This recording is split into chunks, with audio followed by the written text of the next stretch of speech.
Okay, we're going to get started. I want to welcome everyone today to our virtual event, Positioning Yourself for Performance Reviews and Promotions Virtually. The event is co-hosted today by Rutgers Business School Center for Women in Business and the Rutgers Business School Office of Career Management. So we're happy for you all to be here. The Center for Women in Business strives to advance women through education, opportunity, and thought leadership. We remove barriers and we empower women with confidence and skills necessary to succeed. This is one of those things that hopefully we will do two things. One is position women and help us advocate for ourselves a little bit more, but at the same time, also address some of the maybe lesser known biases that could exist as we're going through this process, especially in a virtual environment. So before we get started, I wanted to do some quick polling. So new format, I want you all to type in the phone number. This is for all of our participants, 37607, that's the number. And I want you to text, the message is RBS CWIB 401. Again, you're going to text the phone number 37607 and the message is RBS CWIB, Rutgers Business School, Center for Women in Business, 401. And you should have a message that pops up right afterwards that says you've joined RBSC Web session. So as folks are coming in, I'm going to introduce my panelists because I want to give you time so we can do the polls as well. First I have, and I'm just going in the order I see you all on my screen. I have Katie Stratton. Katie is head of industry at Facebook and Instagram and leads the US restaurant sales team. She has extensive experience, not only in tech, but also with CPG customers and retail. She began her career in marketing at iCIMS and has also done a stint at Saatchi & Saatchi on the advertising side. I am proud to be working with Katie as one of the founding members of our Center for Women in Business. And in addition, she is a super mom of 3 and lover of all things sun, sand, and surf. So welcome, Katie. Thank you. Our next is Francine Parham. She has over 2 decades of experience in the corporate sector, was global vice president of 2 Fortune 500 companies, GE and Johnson & Johnson, and now has started her own firm, Francine Parham & Company, has created this workshop, Sharpen Your Skills Professional. Really what I love that Francine does is she really focuses on having the right skills, both explicitly and implicitly, these unwritten rules that we don't know about, not just for women, but I love, Francine, that you focus on the intersection of women and race, women of color. So thank you for being here. Thank you, Lisa, for having me. And last but not least, we have Melinda Lawson.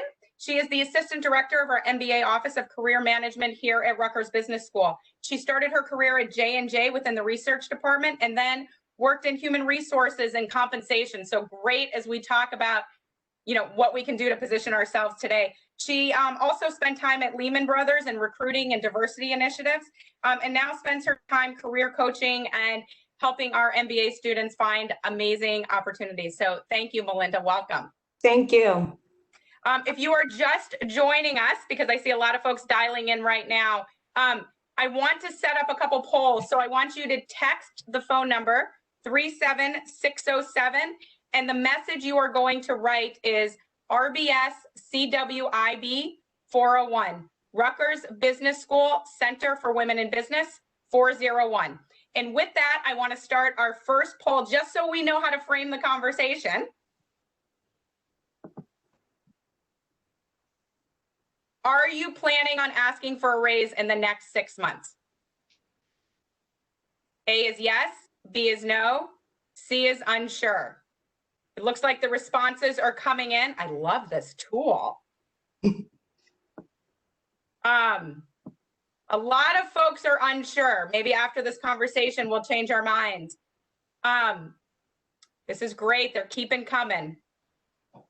Okay, so it looks like about almost 40% of us are planning on asking for a raise or a promotion, and half of us are unsure, which is probably why you're all on this call right now.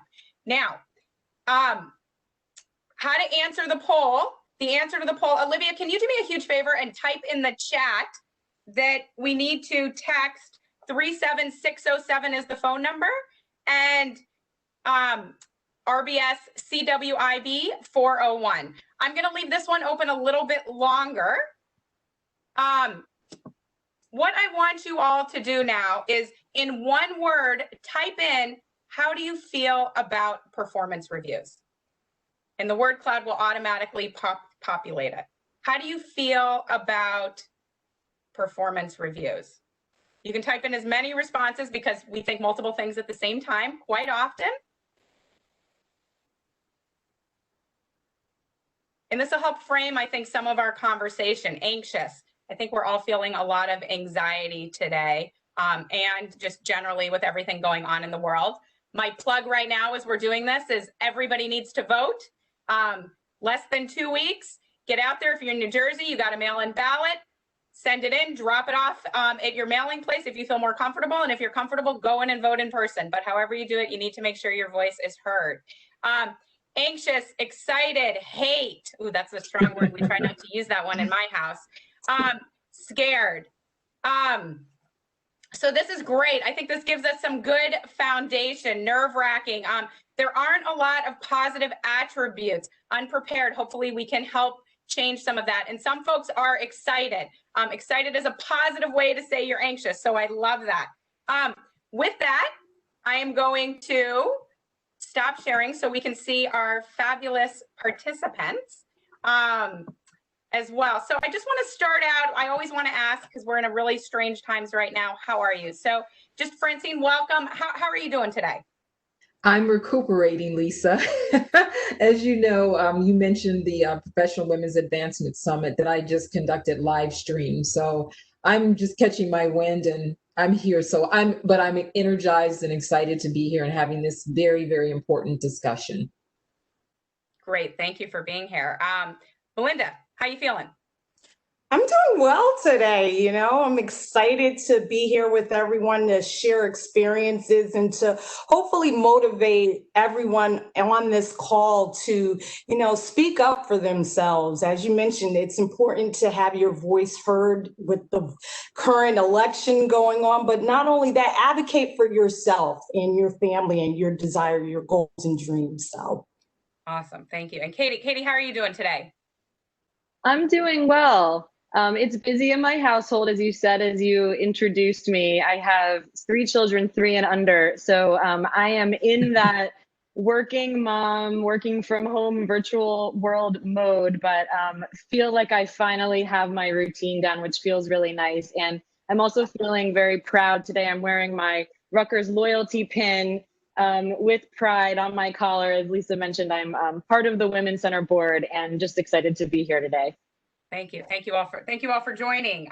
So let's just get right to it. Melinda, I get really nervous when I meet for my annual review. I know that happens to quite a lot of folks, especially in person. What are some strategies, or as my kids like to call it, hacks, that I can use with myself before having that conversation? Well, one, I think it's important that as you're working on different projects, it's important that you keep track of the different accomplishments, big and small, that you encounter in your career, because that will, when you look back, you say, wow, I accomplished so much in such a little time. So I think giving yourself credit is very important. I think that's key. I think one of the other things that I know I do is when I've done a project or I get a thank you or a good job, I save it in a folder. And when I'm having a really bad day, it helps make me feel a little bit better and realize that, yep, I am adding value here as well. Francine, what are some other things that you've done or you've coached people to do? Well, I coach individuals to, ensure that they're truly prepared. And being prepared is obviously, as you said, Lisa, and, just not waiting until the last minute. So I love the fact that you have this great file. I used to call it my rainy day file. So I put out when I was having a bad day and I'm like, this is why I come to work every day. This is why people truly appreciate me. And so, really just having it prepared. And I have, my accomplishment folder, but I add to that, I also had my career aspiration folder.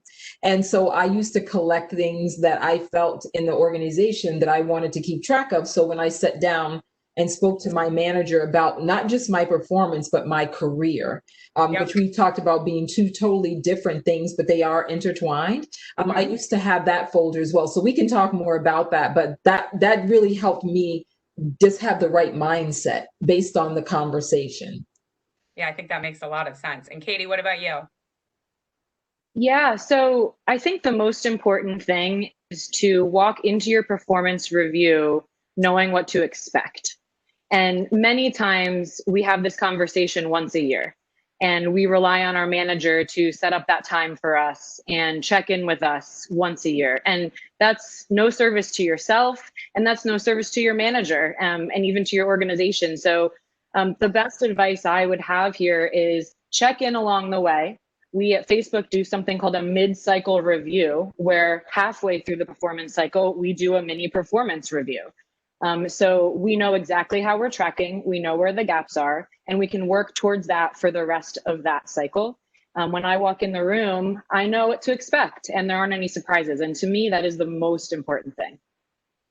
I think that's great.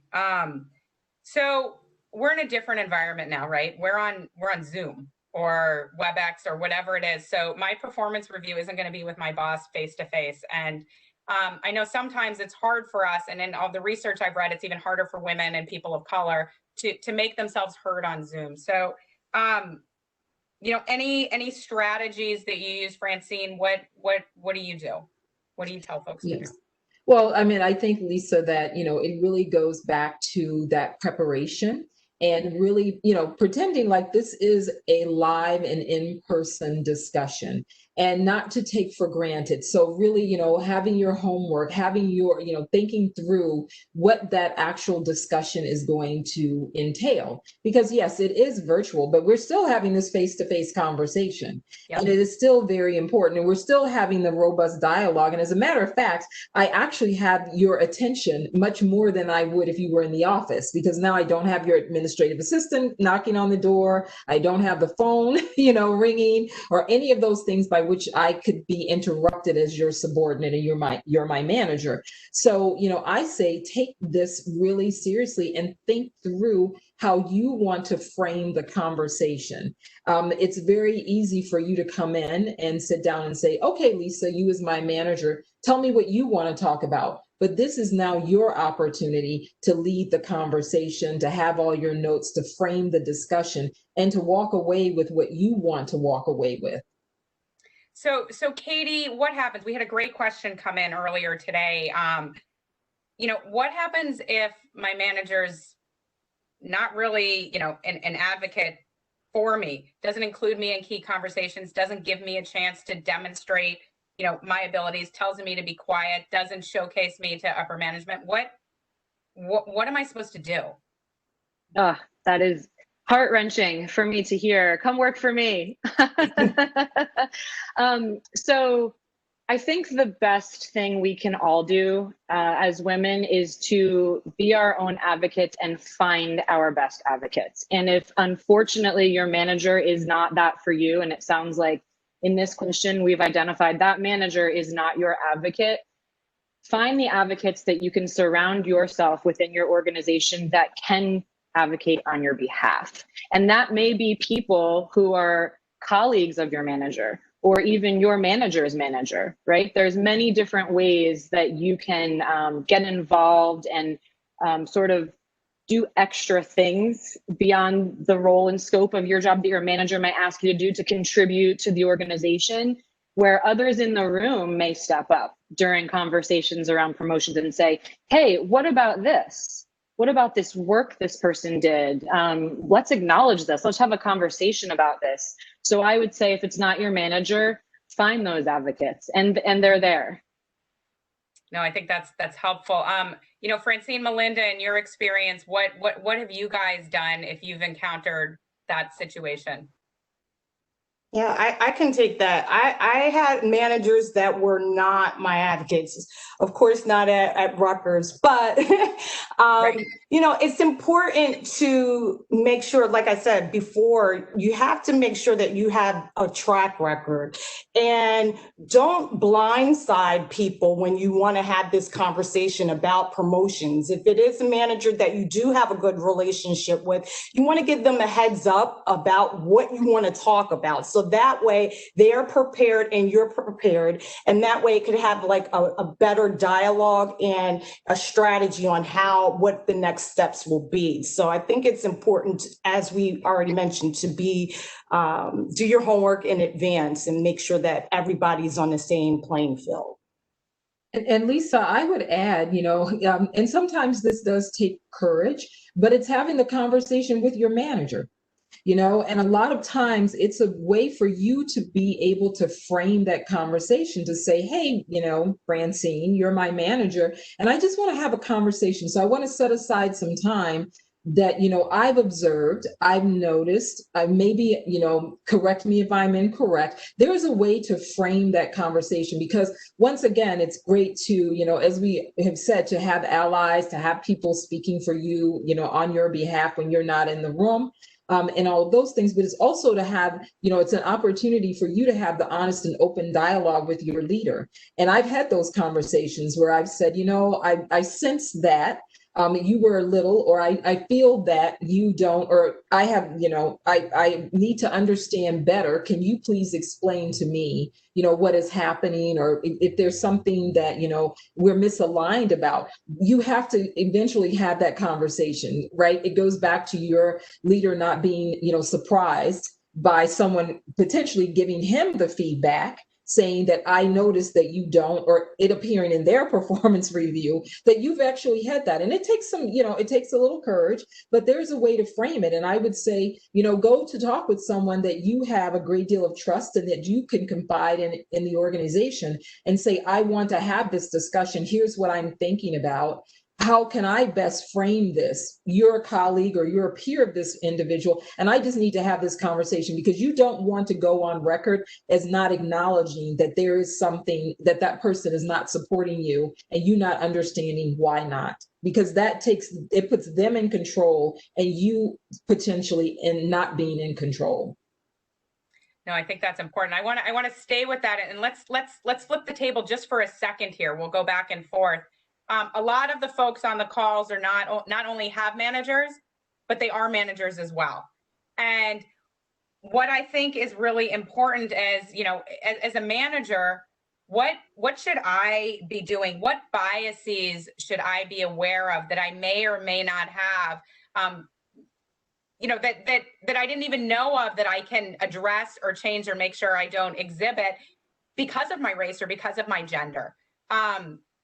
Francine, let's start with you. What are some things that managers should be doing, and what biases should they be aware of? I think, and it's being aware of the fact that sometimes we tend to, when we're in meetings or we're, putting together, that strategic or that key team, that we are not necessarily thinking broad, right? So what I mean by that is a lot of times we will, and I know we all have biases, no matter what our race or gender is. We do bring that to the table. And sometimes you will go with the person who can achieve it the quickest, the person who knows how to get it done the fastest, can navigate through the organization, has the right, altitude or latitude within the organization. And you as a manager sometimes have to put on your broader hat and say, you know what, I'm going to mix my team a mixture. I'm going to bring in someone that I see someone in the organization or on my team. I call them leaders in the mist, right? So they are you see the potential in them. So bring them into the project, right? Surround them with the right individuals. Bring that rocket person, that rocket star on your team as well, that that will achieve and the task, seamlessly, etc. But that is your responsibility as a leader, not to just always go for the biggest and the best, or the easiest team, because your responsibility as a leader is to develop all, right? So you have to be very cognizant of the fact that that is something that you need to be doing. So I'm always looking for a mixture of individuals to help one another. And it's very easy because we are so inundated. There's so much information. There's so many key priorities that we have as leaders and managers that we go to the people who can do it and get it done. And that's not necessarily the best way to develop and to grow the talent within your organization. So that's one of the, I tell all leaders to look around, really look around and see who you can elevate and lift and who you can, position as well. And Katie, as a manager, I know you have a big team. What are some of the strategies that you use to ensure that, you might not have these biases, or I know Facebook is big on this as well. What are you guys doing? Yeah. So first of all, my personal philosophy is very much around servant leadership. So everything I do as a manager, as a leader, is in servant of you as my direct report, or is in service of my team. And embracing this and actually verbalizing this to my direct reports has really gone a long way. And I think it's allowed them to do exactly what Francine said in that last question, is feel comfortable to come to me and say, hey, something I want to chat through without it feeling like a scary discussion. And I encourage them to do the same with their teams. And I really do feel that on my team and amongst the entire organization. I think across Facebook, one of the things that we talk quite a bit about is having the hard conversation and asking for feedback. And it's actually part of our performance review.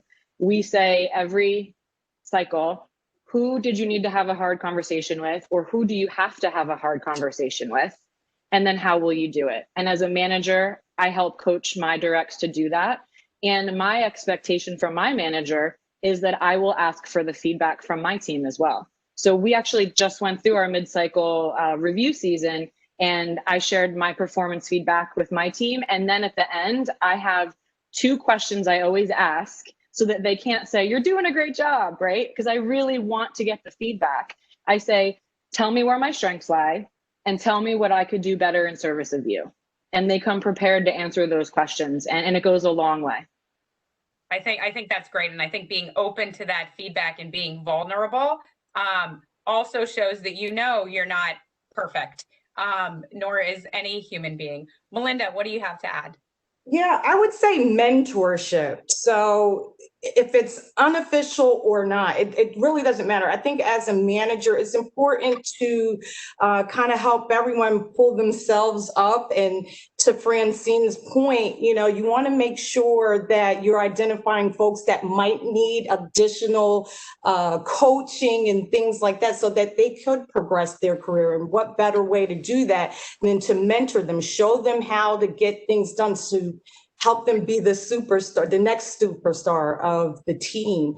I know at Lehman Brothers and J&J, they had affinity groups. So it was based on any ethnic group that you identified with, but also specifically for women. And that did tremendous things for, women's career within the firm and within the company at J&J. So I think it's important to align yourself with folks that have already been identified as strong leaders within the organization, so that can help those that are coming after them.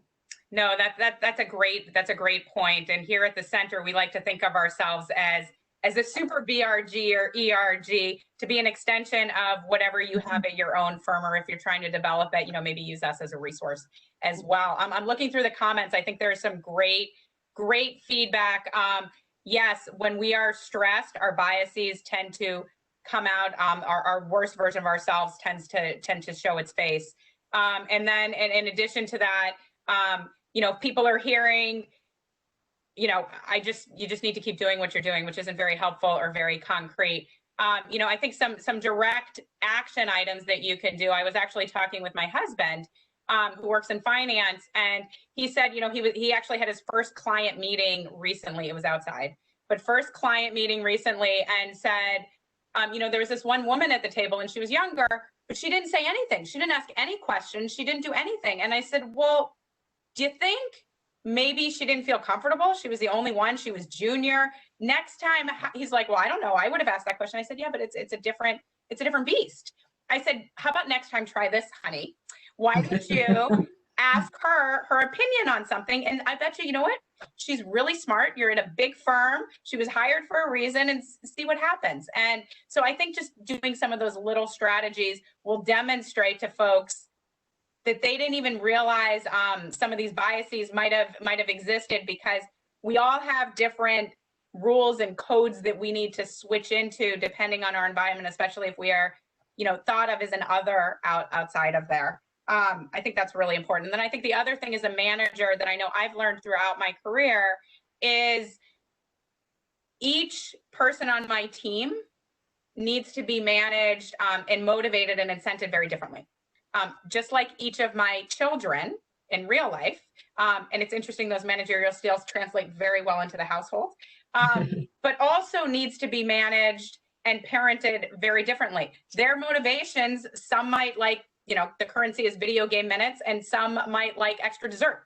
It depends who that is. And the same thing with the team members as well, I think is important. Some other things that have touched on,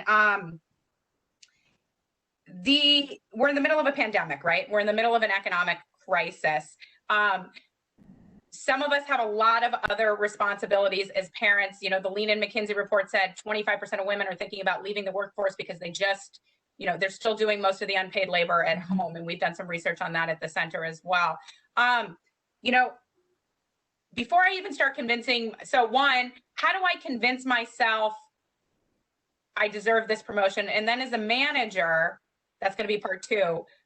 What are you doing to ensure that people aren't penalized because either they don't have children and then therefore for some reason they're expected to do even more, or they do have kids or elderly care that they have to take care of? So first question, how do I ensure that I convince myself that I'm actually deserving and I've worked my butt off and I've accomplished my goals?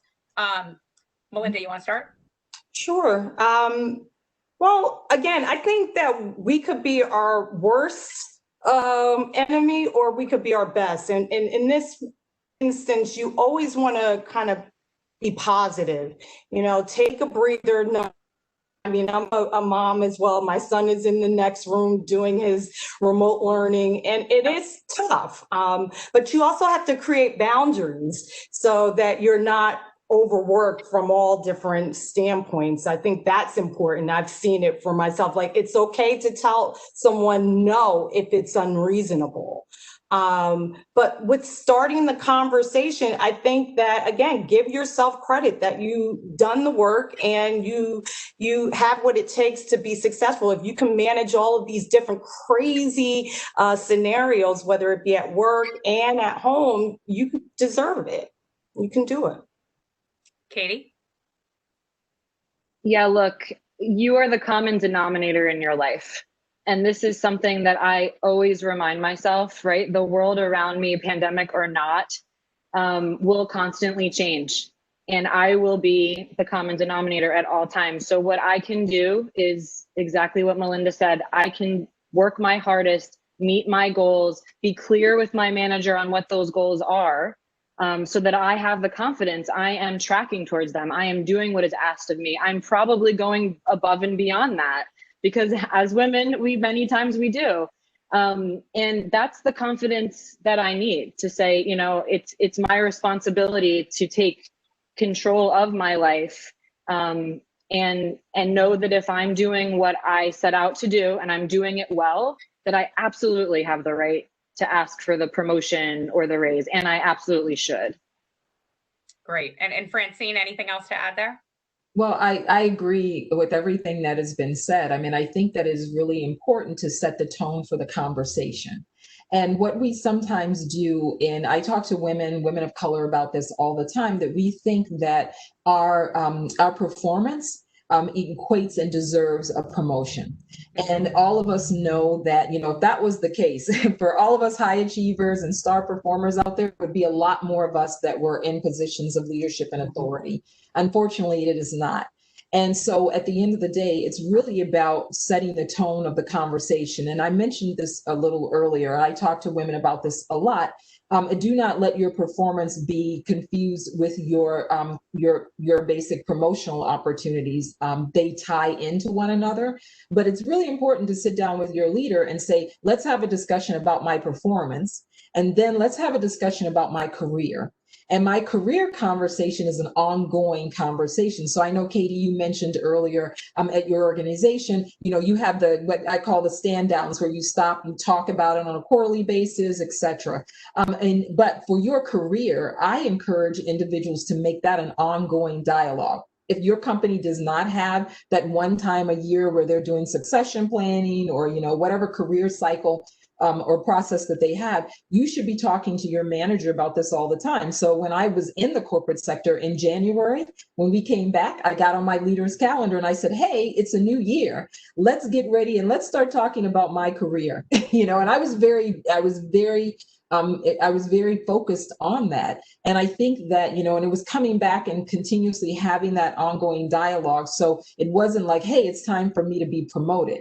So I put my leader on notice, I was on notice, and we ensured that we kind of worked through that. And I set the expectations as well, because I was looking for my leader to say, Francine, it is time. Francine, it's going to take another year. Here's some key things that you need to be working on to get to that level that you choose to be at. Because once again, this is you also having some stake and ownership in your career as well. So, when it comes time for asking for that promotion, as you asked, or as you mentioned, Lisa, you're ready for it, and it's a non-issue. No, I think that's great. And I think something you said, Francine, there are statistics out there. Men are promoted for their potential. Women are promoted for their performance, what they've done, which isn't really fair, which leads me to the question Noah just asked. How do I display that? It's twofold, actually. Not only that I have the ability and I have the potential, but I also have the desire to be that next leader. I remember when I was in grad school, my husband jokes, I met him in grad school, and the organizational behavior professor asked, hey, who wants to be the next CEO? And I shot my hand up like super high, and everybody's kind of looking at who's this woman. But I knew I ultimately wanted to lead organizations. How do we convince our managers that, especially as we're starting out our careers, that not only do we have the potential, but we actually want to do the job as well? Katie, what would you say? I would say to do exactly what you did. Tell them, right? I mean, I think that's the best thing you can do. I really like to embrace a tip and trick that's worked for me, has been asking what questions. So questions that start with the word what. It disarms the other person right away. So it's not like, why aren't I getting noticed? Or why aren't you promoting me? It's, what would it take for a promotion at this organization? Or what goals should I set with you? And should we work towards together? And the we there is very important, right? We've talked about, asking those questions is enlisting your manager in your career progression and in your career goals. So I would say if you are, in your first job or you're in line to be CEO, the advice is probably the same. Raise your hand and say you're interested. And I never think there's a downside in telling the organization that you have ambition. There's just no downside to that. And Melinda, when you were recruiting on the other side, and now as you're coaching students today, what are you telling them to do to demonstrate that, hey, I want to be that leader?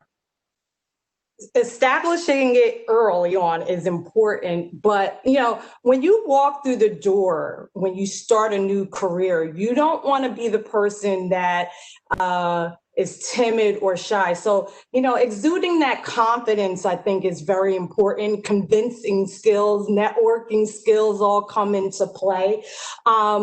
Women sometimes have a tendency to feel that if I speak up for myself, that I am being perceived as confrontational or I'm whiny. And we want to dispel those myths. So you can be assertive, not aggressive, but assertive. And most of the time, what you'll find after having those conversations, at least in my experience, is your manager is supportive, and when you do well, they do well, and they're acknowledged as well. So you want to be mindful that, you know what, I can do it. I've proven that I can. Now let me make sure that I have this relationship, someone in my corner that will help make the case. Yeah, Francine, what else do you tell folks to have their managers know, in addition to, hey, I have the potential, but also how do I even start that conversation? Well, I mean, I think, Lisa, sometimes when you're sitting down and having, you're setting goals. So say, for example, we're getting ready to go into a goal setting mode and in the organization, and you set those and your manager says, here are the projects you're going to be working on. Here's what I want to have achieved for the team. And you just specifically do, Francine, for this year. It's very much, and I use this all the time. So Katie, you hit a nerve when you talked about using the word what. Because what I would always say is, what is this preparing me for? So when I have those conversations around my career and my goals, and here are the big projects that you're going to be working on, I would say, hey, Katie, can you just please share with me? Because, we've had this career discussion about what I'm looking forward to doing next. And I'd like to know, what is this project that you've just assigned me to? What is this really going to prepare me for in the context of me being promoted next year or whenever we deem this to be appropriate? Right? So those are the types of things, because what I often tell women, and especially women of color, is that you have to also, just as much as your manager is helping to mold you, you have to help to mold your manager, right? And you have to have your manager start echoing and speaking about you in the context that you want to be spoken about to the organization. So you've got to do a little training there sometimes yourself, right? It goes both ways. And so at the end of the day, just fundamentally asking those what and saying, what is this preparing me for? Every time, if you ask your manager that about 5 times, I promise you, they will, when they come to you next time, they'll say, hey, Francine, here's what this role or here's what this assignment is going to prepare you for. See, now you just dialed into their level of thinking. So you really have to be on top of it all the time. And it's hard work. No one is going to come to you. I've had a few, maybe one time in my entire career, and I have to think I did pretty well to get to the level that I was at. I had maybe one time where I was surprised by a promotion, one time in my entire 2-decade career. You know why? Because I went after it. I asked for it. I put the organization on notice. I put my manager on notice, and I went around and I advocated for myself. Right? So a big part of that is getting others to support, as you mentioned earlier, Melinda, about having that mentorship and that coaching and that guidance and support. You got to put your organization on notice, and you cannot leave it up to your manager. Your manager may not come back. I had a manager that actually went on and went to work for another organization, and I was like, oh my God. I'm like, how am I going to get promoted? Well, I did, because I just didn't rely on that person, right? So those, I tell women, you got to have a big megaphone. As much as it feels uncomfortable to you, you have to enroll as many people as you can in your organization in your success. I think, go ahead, Katie. I was going to say, I love this so much. And it just reminds me of something that we talk about too.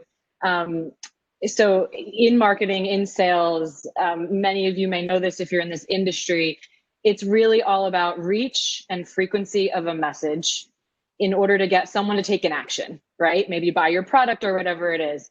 Same goes for this discussion. And I talk about that a lot with my directs. What is the reach and frequency of your message as a contributor to the organization, right? And looking at that each half. So I know I'm succeeding, very much what Francine was just saying, when my manager is now repeating back to me the things that I'm telling her I'm doing, right? Because I've said them at such a frequency that she's now maybe even said them to her manager. And that's even better when my manager's manager says, Michelle told me about this wonderful thing, right?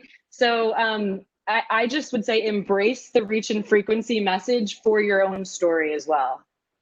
I think that's really critical. And I also think that by you putting it out there in the universe, you now have to hold yourself accountable for actually following through with getting that promotion, with getting that raise.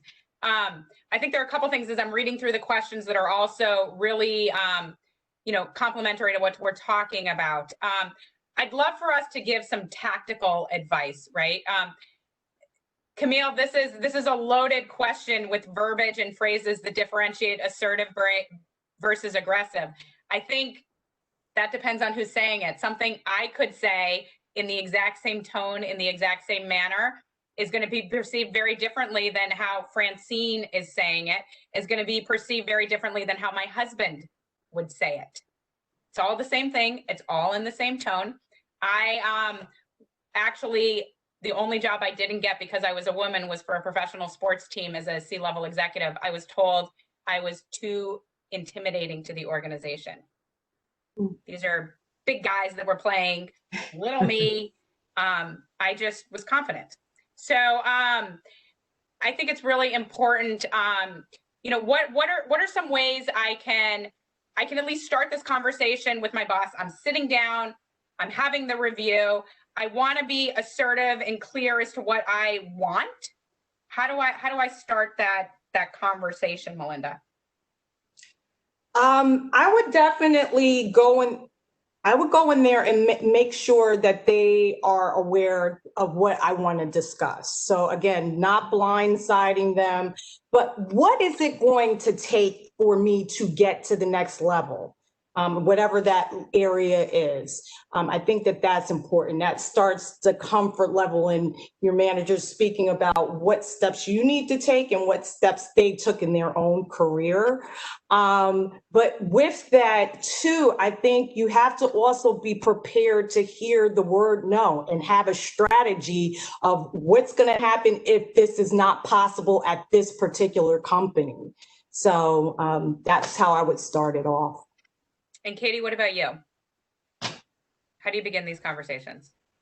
I mean, I think it probably goes back to the way you are able to disarm the individual you're speaking to.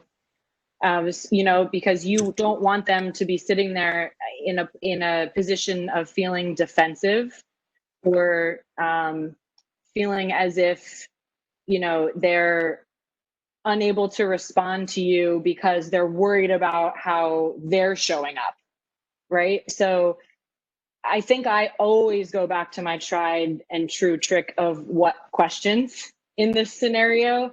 Yeah. And I do think, you know, as we've said, women have it harder. We just do, because even asking a what question as a woman versus a man could be received differently. So the more we can prepare for that conversation and the more we can go in thinking, how do I disarm and make sure that the shoulders are dropped, you know, I think the better chance we have of being heard.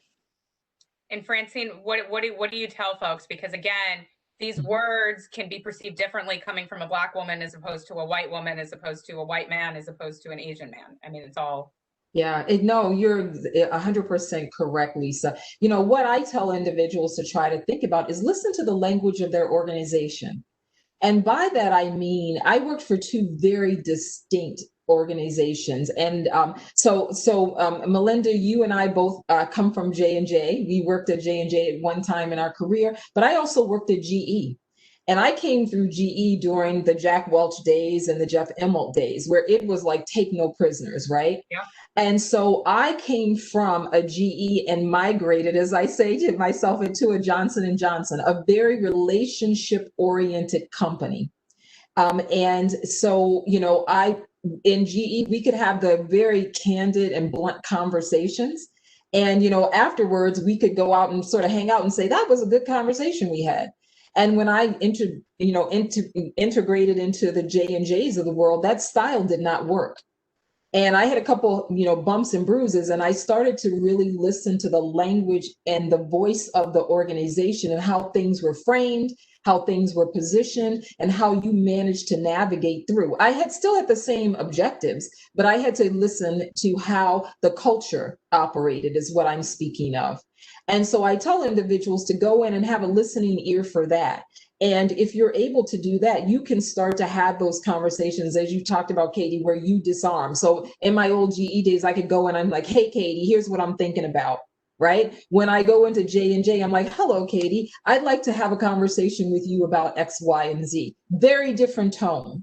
So you have to, be very acute to that type of environment and be acute to the language that is used. And more importantly, do your homework and look at those individuals that have been promoted. They're doing something, right? What are they doing, whether they're a man, a woman? And I specifically paid attention to this as a woman of color, as a Black woman, because I'm often the woman that is the only one in that room at that level in Warsaw, Indiana, in, all these remote places that I chose to build, that I built my career on. And I had to pay a lot of attention. I had someone give me a really sage piece of advice, and she said, and it was at one of my summits, she said, watch whose hands are on the door that you want to get into. I started paying attention to the hands that opened the doors that I wanted to get into. Those were the people that I mobilized my commitment around, that mobilized commitment around me. So when I went in and I said, well, I'm getting ready to have a conversation with my boss called Lisa, and I want to talk with her about my performance or about my career, I went to those people. So I kind of did the outward and came inward versus going inward and going outward. And so I had a great deal of advocacy built on the outside to go in and have the conversation on the inside. And I rehearsed and practiced with them to be able to go to my leader and say, listen, this is what I want to do. I want to get promoted. I want to move forward. But I learned and practiced about how to do that. So multiple things you can do, but you've got to do, bottom line, what works best for you. But don't just, sometimes the direct approach I learned in a J&J, for example, was not the approach that I could take. At least at my level at the time, that was not the approach that I could take. I think that's really critical. And I had moved from investment banking to big corporate to startups, and the culture of all of those is dramatically different. I'm looking through some of the questions right now. And I think also, Francine, I think Melinda, you said that as well. You have to advocate for yourself, but then there is a point in time that you've made your case known. Your managers aren't going to do anything. You have potential. You know that you've proven it. There were a couple questions here. I think it was from Jane about competency. Competency to me is table stakes. And you demonstrate your competency. That's kind of what I think we all do in our performance reviews. We've done X, Y, and Z. What's harder for folks is to demonstrate their potential. And if you're in a situation where they say, hey, you're too focused on your career growth, just focus on what you're doing right now, it might be time to move on. And that might not be the right organization for you. And to what Francine said, you need to be authentic, but you also need to understand what the culture of that organization is. And if you thought it was something different when you first joined and now you've been there a little while and your authenticity doesn't gel with the company, you can try to change the company, right? And depending and advocating and doing certain things, but at some point it might just not be the right organization, and you might have a bunch of folks who aren't willing to change, and therefore you would be better served emotionally, professionally, financially by going to another organization where you can make a much greater impact. There's one question I actually want to get to before answering some of these other ones, and I know we're running out of time, which is amazing because it's such an interesting conversation.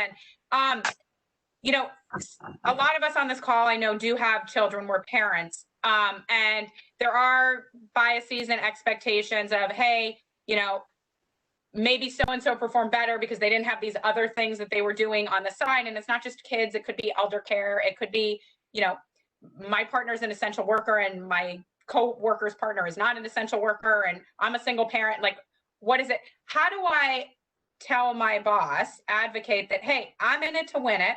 I'm still committed to this organization. Do not assume just because I have children or a parent that lives with me that I can't do what I need to do. I want to advance my career. How do I have that? What do I say? Katie, how do I say that? So my answers for a lot of these is to say exactly what you want to say. I think sometimes we get stuck in our heads of how do I tell someone that I want more responsibility? There's never a time that someone comes to me and says, I'm raising my hand to take on more, that I don't have more to offer them, right? There's always more to do at every single company. So I think, I'm in this situation right now, right? I have my 3 kids at home, and thank goodness I have help here, but they're still running in and out of the doors, and I'm still dealing with a lot of things. And, I just say to my boss, look, I'd like to get involved in this project or this work stream or this task force. I want to plug in. Here are my ideas for how I could. That's also very helpful, of not just saying, I want to do more, but here's what I thought about how I could contribute. And, offering some solutions already that shows, oh, well, you actually did have the time to think about that. Let's plug you in. I actually managed someone several years ago who was a single mom and a newly single mom, divorced. And I made an assumption that, she probably didn't want to be in a situation where she was going to be doing a lot of client entertainment after work. And I thought I was being helpful to her, to not, ask her if she was interested in that. And at some point she just said, hey, I have help at home. I want to do this stuff. Thank you for, worrying about my bandwidth, but I've got it. And I've never forgotten that, because I think we do make assumptions, even as a woman, right? I'm making an assumption that she probably needs different space and different hours than somebody else would. So yeah, I think it's just telling someone. No, I think that's key. I'm trying to read through all these comments that are coming in fast and furiously. Francine, when we were doing our prep work, somebody asked, how can I stand out? How can I stand out? How can I stand out in these Zoom meetings? And you had said something, just a little tweak that was really interesting. Can you elaborate on that? And what did I say? So you said something about 5%. About 5%.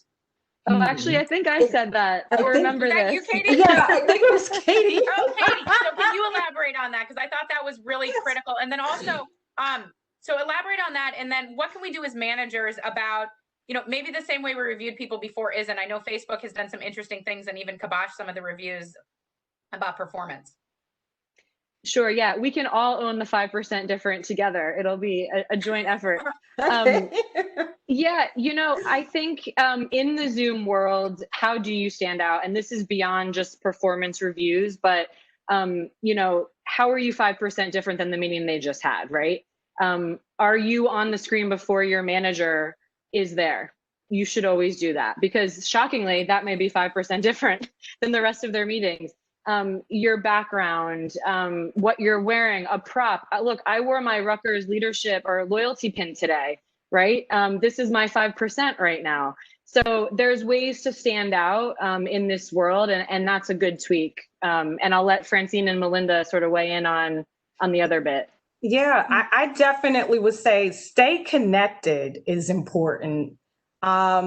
It's easy to get lost in the shuffle because of this virtual environment. I mean, people, once the day is over, they don't feel like logging into a computer. So it's important to make sure maybe you take the initiative. Hey, let's have a virtual coffee chat, or let's talk over lunch or something like that, just to catch up. I think that's important to, keep people abreast as to what you're working on, and other ththings that might help you along the way. No, I think that's important. I've been doing virtual walks with people. So that way I feel like I'm not eating, at a restaurant right now, right? So I can't do that. I'm exercising, and I can do it not on a Zoom. Not everything has to be Zoom based. And Francine, before you answer, one of the other things, a lot of folks are introverted, and, they might not be as confident speaking out. What can they do as well? What do you coach them? Well, I once again, I think it's being, prepared. And as Katie said, sometimes it's being 5 minutes early. So, 5% is 5 minutes early. But also, I think about it from the context of thinking through how you would handle any meeting you have. So, back to that performance review or that career discussion, I've always given my leaders something to react to, right? So I'm not going to just say, hey, let's sit down and talk about my performance. I have provided you with, the updated document if it needs to be submitted through whatever portal. Oh, by the way, because we're operating in this virtual world and I don't know if it's going to work or not, I'm going to send it to you, and I'll send it to you in Microsoft Word through email. I will make sure that I have you prepared to be able to be prepared for me. right? Because no manager, when I was I'm running around as the leader, and I'm sure, Katie with her large team, she's trying to get things in control as well. And what I always remembered was my colleague that reported into me that was prepared gave me something to react to and took the time, because then I knew that they were serious and that they were coming to me with a well thought through like action or something that they wanted to do. So for those individuals that are introverted, it doesn't have to be you just coming in and having a conversation, but it's a really staged conversation, and it's no different than if I were sitting with you in person. What sometimes we tend to forget is that even though we're using technology, it's live technology. Okay, so it's very important that you're just as prepared as if I were sitting in the room with you. I think that's key. Before we wrap it up, I just want to get a pulse. So I want to do one more poll.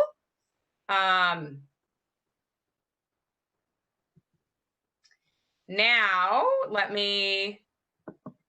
so again, if you text,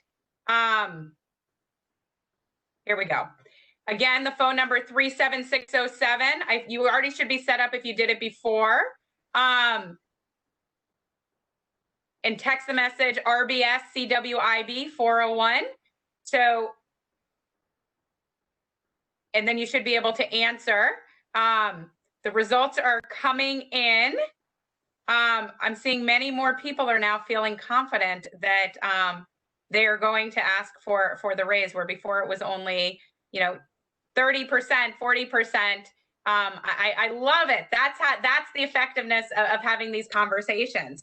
As we're getting the poll results to come in, final words of advice, Melinda, as they're going into review season.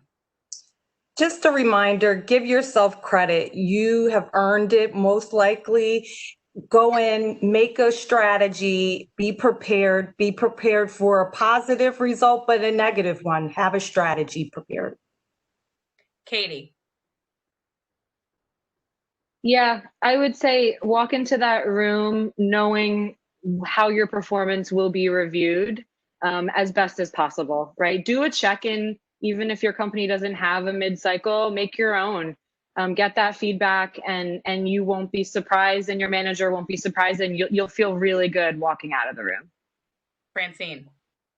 Well, I think if you walk in that room and it doesn't meet the expectations that you have, I think that it should cause you to want to have another conversation with your leader, your manager. Your performance may be what your performance is, but really having a discussion about what may be getting in the way. And sometimes that next promotional opportunity, it has nothing to do with your performance. Okay, and that's a whole nother discussion. It has nothing to do with your performance. It's sometimes what we call those unwritten and unspoken skills that the organization values that you are not demonstrating, or they need to see that they want to see you demonstrate. And that's, Lisa, that's for another time. Yeah. But that is so critical. That goes well beyond how you perform at work.